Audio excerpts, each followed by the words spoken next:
Boston, Florida. The series rules forgot. What do we think, guys?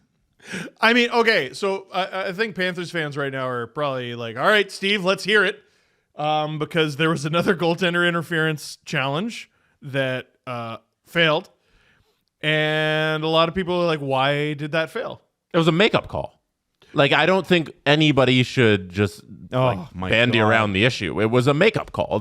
You can't call one and then not call the other. It was clearly the very similar play where everybody thinks it's goalie interference, and based on the rules, it should be called goalie interference, and the goal should be taken back. But they didn't do the other one, so you can't do this one. It's a makeup call. I know people were pointing out Ekman Larsson is the one who took out Bobrovsky's stick. I was looking more at Heinen's stick being in Bobrovsky's skate. Yeah, and right on the pad, yeah. Which is, to me, like far more important.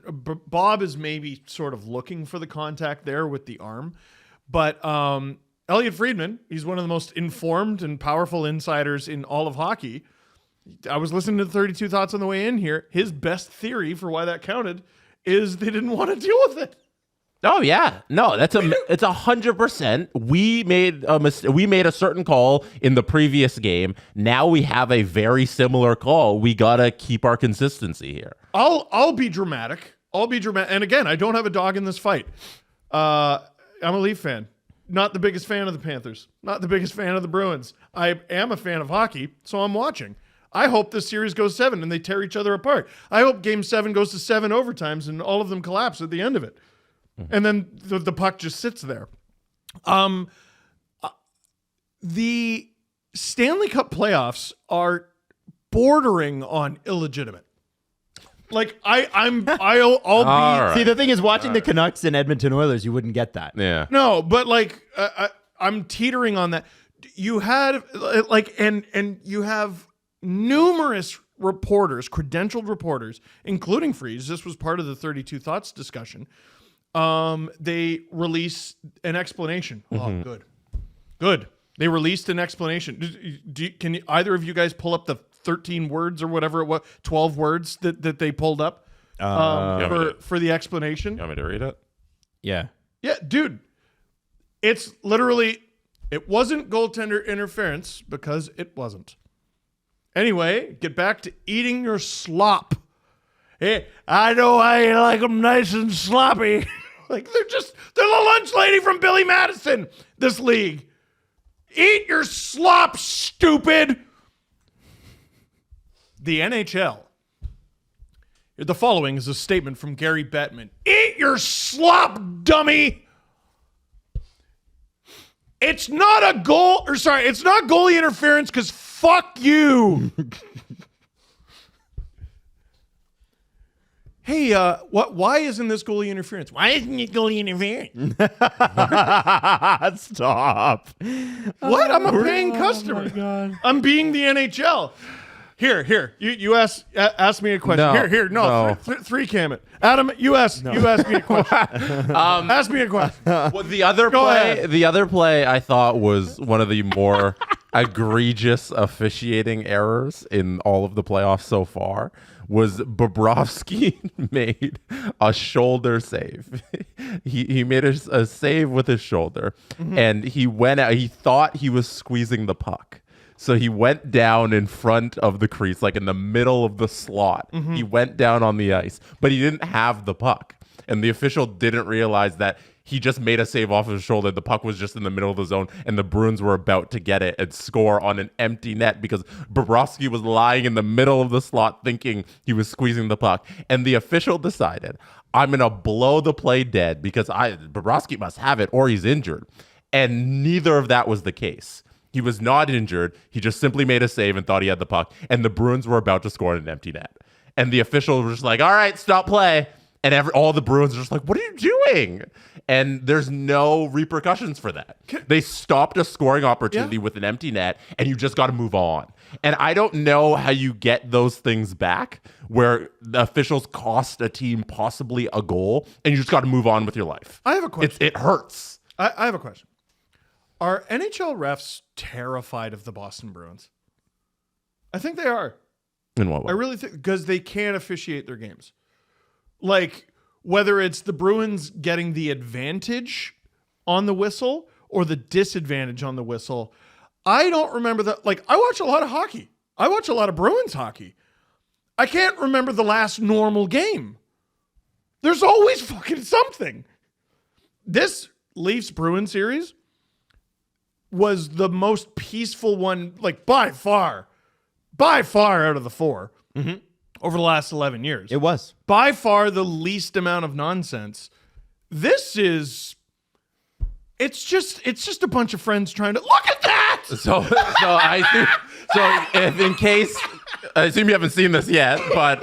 this is what happened. Oh my God. So right here, as I described, the Bruins have the puck by the faceoff dot. They have the puck. Bobrovsky is almost literally in the slot, way out of the zone, because he made a shoulder save and he thought he was squeezing the puck.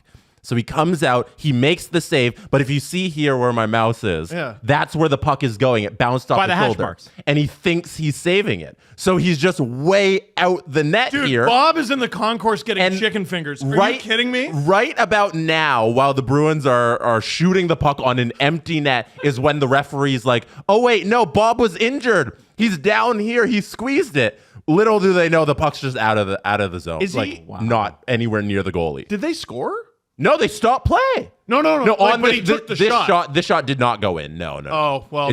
It lands about here, deflected, but like there's a whole play going on. Man. Oh, that's rough. I don't think I've ever seen a whistle for that ever. No. Ever. Like, if a goalie gets hit in the mask, sometimes you might see it. Dude, not they thought playoff. They thought this injured him. Just a shot off the shoulder. We need Jack Edwards on this one.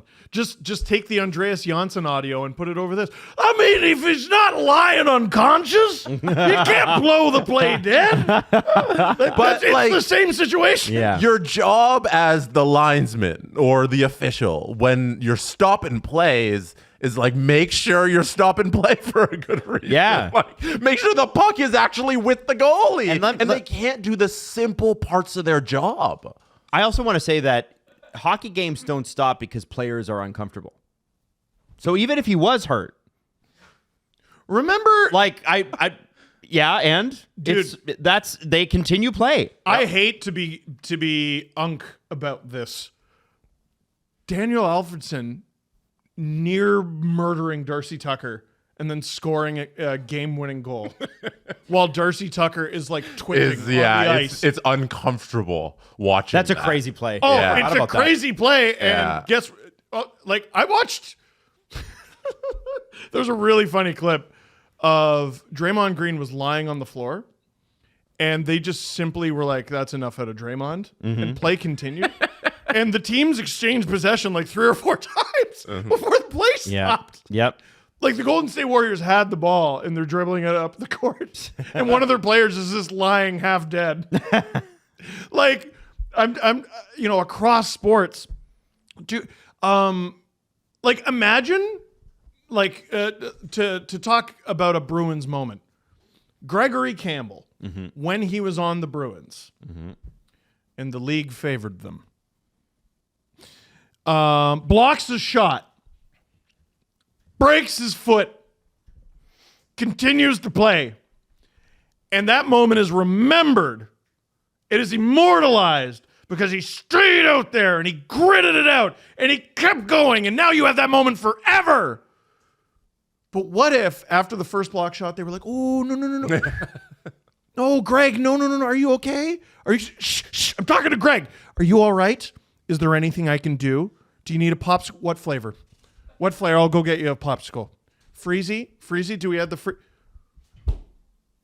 It, and it's a goalie. I know. Maddie, if you want to bring this up, this is the after the official blew the play dead. This is how pissed the Bruins were coming up to the officials, being like, "What the fuck did you just do? Why did you stop play?" And they were right to question the whole situation. Okay, this picture is so funny to me. Pat Maroon being wronged is hilarious. I need Patrick Maroon. No, that's just his permanent face. Yeah. Like, I need Patrick Maroon to score a big goal in these playoffs because he's just a skating mouth. That's all he does. If he He patrols the red line and he complains to the officials. Do you see a letter? no. This guy talks to the refs more than any captain or assistant in the National Hockey League. No one spends more. How many minutes does he play a game? 12? Maybe? Okay. No one talks to the refs more than I this didn't guy. expect this to be a Yeah, dump I on didn't Pat either. Maroon. It's not a dump on him. I'm accurately portraying. Every shift ends and he's talking to someone.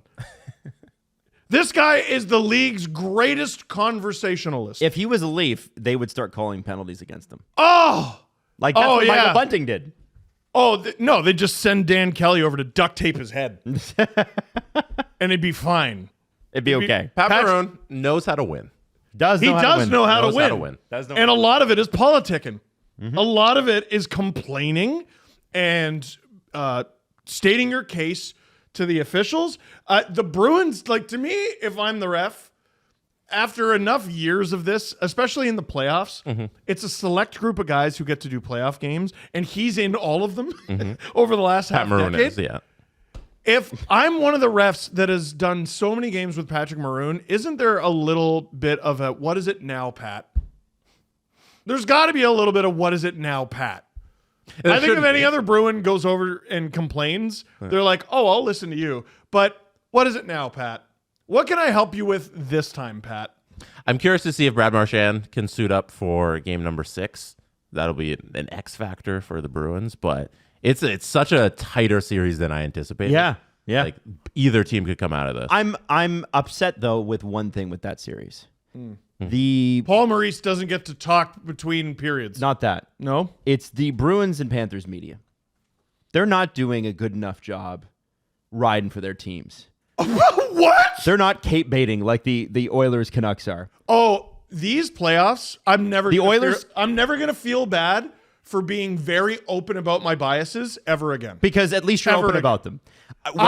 You listen to the show knowing exactly who I am and who I cheer for. There's a lot of liars out there. And A lot of liars And I want to out say there. the Boston media has been very tame. Florida media have been very tame. Oh, I think you're dead wrong. Oh, they've been nothing on the Canucks at Oilers.